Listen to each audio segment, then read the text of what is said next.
বন্ধুরা, আজ আমি এসেছি দাঁতপুর স্টেশনে। বহুত দিন পর দাঁতপুর স্টেশনে এলাম।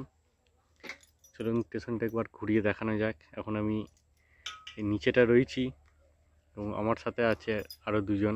হচ্ছে অনন্ত কর্মকার, যাকে মিঠুন নামে আমরা ডাকি, আর সাথে রয়েছে শেখ আকিব।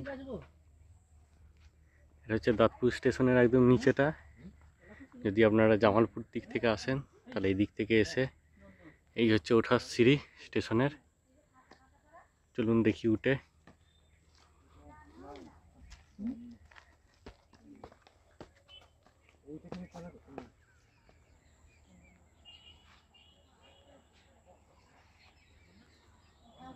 এখানে একটি মাত্রই শেড আছে। এই দিকটা হচ্ছে, দেখতে পাচ্ছেন, দাঁতপুর রেল ব্রিজটা।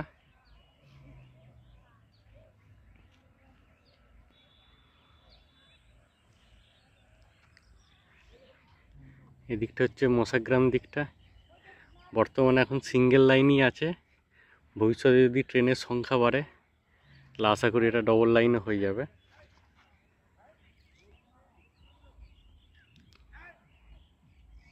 মশাগ্রামে যে বোথ সাইড জয়নিং, সে দুটো কমপ্লিট।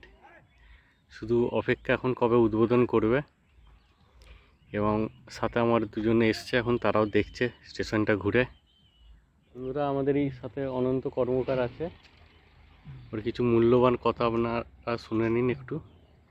দাদা, এই লাইনটা যেটা জয়েন হয়ে যাচ্ছে, যেটা এখন বাঁকুড়া থেকে এসে মশাগ্রামে যে জয়েনটা কমপ্লিট হয়ে গেছে এবং ট্রেনটি ডাইরেক্ট হাওড়া চলে যাবে, এতে আপনাদের কতটা কি সুবিধা হলো না হলো? আমাদের অনেকটাই সুবিধা হয়ে গেছে, কারণ এটা বাঁকুড়া লাইন। তো এই লাইনটা গ্রামে জয়েন্ট হয়ে গেছে।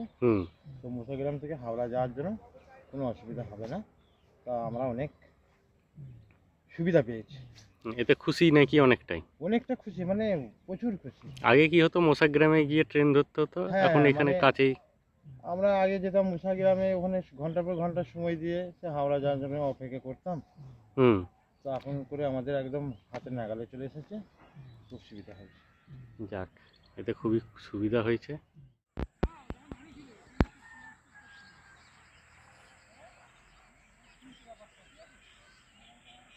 অনন্ত কর্মকার, আকিব এখন ভিডিও করার জন্য ওরা রিহার্সাল করছে এদিকে।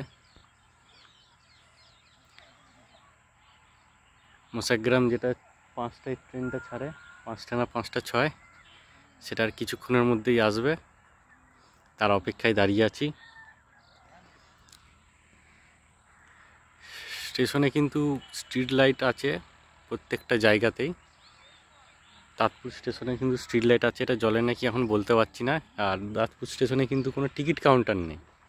এই স্টেশনে একজন আসেন একটা বক্স নিয়ে, সেখানেই বসে বসে ওখান থেকে টিকিট দেন ওনারা।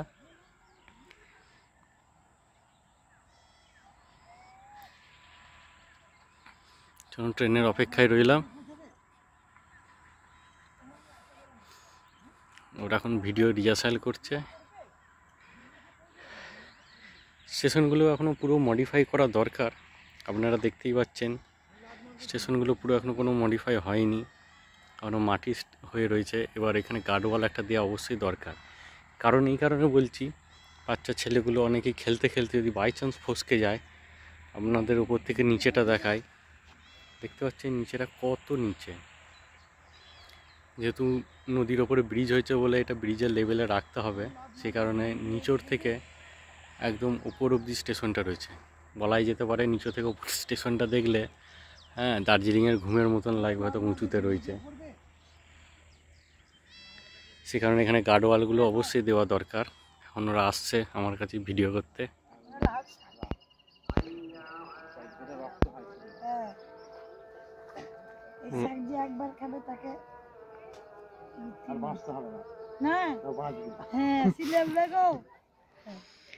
সব ইন্দাস থেকে এসছো কিনতে এগুলো? নিয়ে এবার ওখানে বাজারে বিক্রি নাকি? ইন্দাসের বাজার জানো তো? বাজার জানো না? যাইনি কো, যাবো ঠিক করছে আর কি। বিরাট বাজার। তাই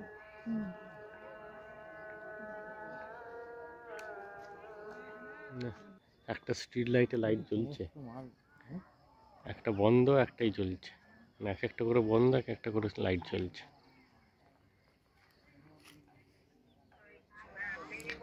পাঁচটা 13 ট্রেনটা ঢুকছে। রাখছি। ট্রেনে প্রচুর ভিড় এখানে।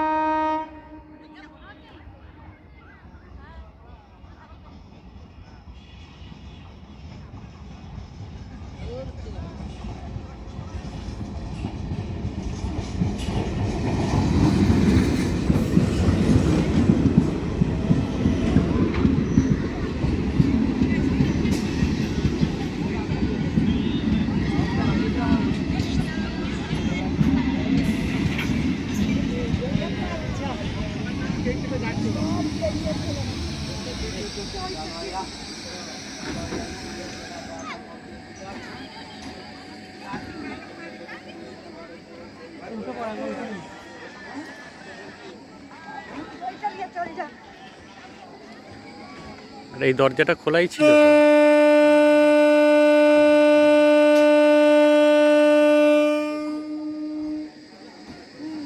বাপরে, এসব ইন্দাস বাঁকুড়া থেকে আসে, দাঁতপুর, সারাংপুর, বেরুগ্রামে সব মাল কিনতে, দিয়ে এখান থেকে নিয়ে গিয়ে পরের দিন সকালে ইন্দাস বাজারে, সোনামুখী বাজারে এরা সব বিক্রি করে।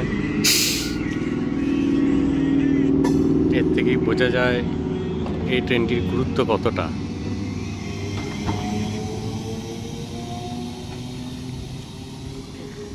এই ট্রেনটা না থাকলে হয়তো অনেক মানুষের জীবিকা খুব চাপ পড়ে যাবে।